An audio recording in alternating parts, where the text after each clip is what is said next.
Olá, pessoal, sejam bem-vindos ao canal.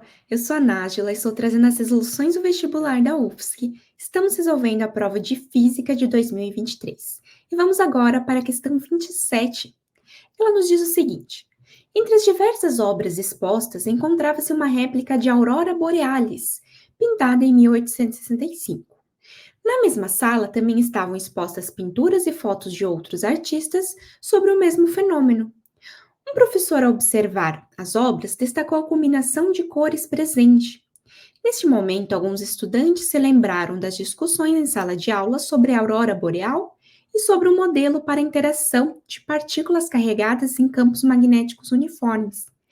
Esse modelo consiste de partículas de carga de módulo Q em movimento com velocidade de módulo V em direção a uma região onde existe um campo magnético uniforme de módulo B, como ilustra a figura acima. Dentre as afirmações feitas, identifique as corretas. Número 1. As auroras podem estar associadas a erupções solares se as partículas emitidas pela erupção interagirem com o campo magnético terrestre. Sim, ela é verdadeira. Como que acontece o fenômeno da aurora boreal? O Sol, ele emite muitas partículas e a gente vai definir isso como ventos solares. Esses ventos solares, eles vão viajar pelo espaço e quando eles se aproximam da Terra, a gente vai ter o campo magnético terrestre. Esse campo magnético, como ele é mais intenso nos polos, ele vai guiar essas partículas lá para os polos. E a gente vai ter a interação com os gases da atmosfera da Terra. Então, essas partículas do Sol vão interagir com gases como oxigênio e nitrogênio e vão emitir luz. Por exemplo, o oxigênio ele pode emitir cores verde e vermelha e o nitrogênio azul e violeta. Então, é assim que acontece esse fenômeno. Então, ela é verdadeira. Número 2. Se as partículas tiverem carga negativa, ao entrar em região de campo uniforme B, indicada na figura, elas serão desviadas no sentido anti-horário.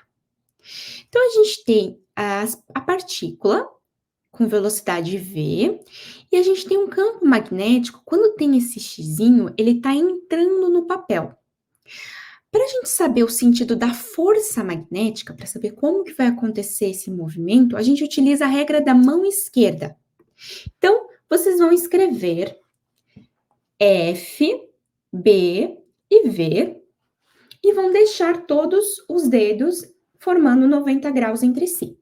Então, a gente vai colocar o campo magnético. Então, o F é a força, o B é o campo magnético e o V é a velocidade da partícula.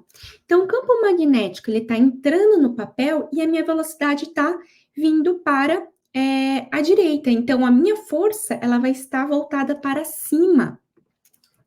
Então, é como se eu tivesse, por exemplo, nesse ponto, eu vou ter uma velocidade V e uma força magnética para cima. Sempre quando eu tenho uma entrada de uma partícula que está fazendo um ângulo de 90 graus com o campo magnético, que é esse caso, a gente vai ter um movimento circular uniforme. Então, basta a gente saber o sentido, se vai ser horário ou anti-horário. Então, a gente tem um F aqui, um V aqui, a gente vai ter essa trajetória nesse sentido. E esse sentido é qual? O anti-horário. Só que essa regra que a gente está fazendo, ela se aplica quando a minha carga ela é positiva. Quando ela for negativa, a gente vai inverter o sentido. Então, nesse caso, como ela está falando que é negativa, o nosso sentido será horário e não anti-horário. Então, ela é falsa. 4. Ao entrar em região de campo magnético uniforme, as partículas serão desviadas e efetuarão uma curva de raio R igual a mVQB. Então, o que acontece? Essa é uma fórmula que vocês já podem saber, mas a gente pode tentar deduzi-la, né? Se não soubesse, a gente conseguiria deduzir essa fórmula aqui, que é o seguinte: a gente já sabe que vai gerar um movimento circular uniforme. A força centrípeta de um movimento circular uniforme, ela é dada por mv² sobre R. A força magnética, ela é dada por Q, V e B. Então, a carga vezes a velocidade vezes o campo magnético. Como a minha força magnética vai ser essa força centrípeta, que vai ser responsável ali pelo movimento circular uniforme, a gente pode igualar essas duas forças. Então, mv² sobre r é igual a qvb. Então, eu posso, ó, passar esse r lá para cima, para o outro lado, e passar dividindo. É como se fosse mv² qvb igual a r. E aí, eu consigo cortar esse quadrado com esse Vzinho, então eu vou gerar aqui R igual a mv, que B é a famosa fórmula do mv em Kib. Vocês podem lembrar dessa maneira. Então, ela é verdadeira. 8. O período do movimento da partícula ao interagir com o campo magnético indicado na figura depende do valor da velocidade da partícula. Então, a gente já sabe que a gente vai ter um movimento circular uniforme. A velocidade a gente pode escrever como ΔS sobre T. Vamos pensar qual seria a velocidade, né? Para ela dar uma volta completa, a nossa partícula, ela vai percorrer ali a circunferência, que é 2πr. E o tempo é o tempo que ela vai levar para dar uma volta, que a gente vai chamar de período. Então, a gente tem que velocidade igual a 2π raio sobre t. E aí, a gente pode